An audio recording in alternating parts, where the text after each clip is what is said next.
मेरे प्यारे नन्हे सितारों, इतने रोशन और सच्चे, दुनिया चमक रही है तुम्हारे ही सबब से।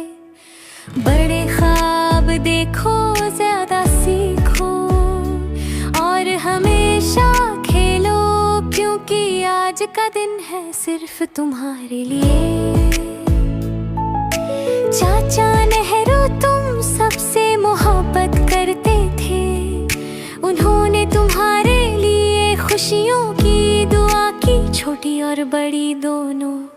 किताबों और खेलों के साथ, मुस्कुराहटों के साथ इतनी वसी, उन्होंने मुस्तकबिल को तुम्हारे पहलू में देखा।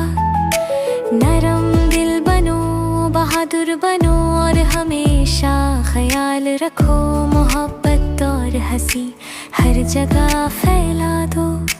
तुम हो भारत की उम्मीद, उसकी खुशी।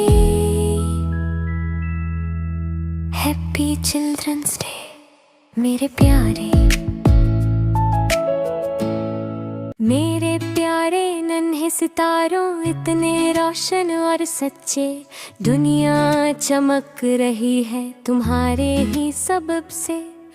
बड़े ख्वाब देखो, ज्यादा सीखो और हमेशा खेलो, क्योंकि आज का दिन है सिर्फ तुम्हारे लिए। चाचा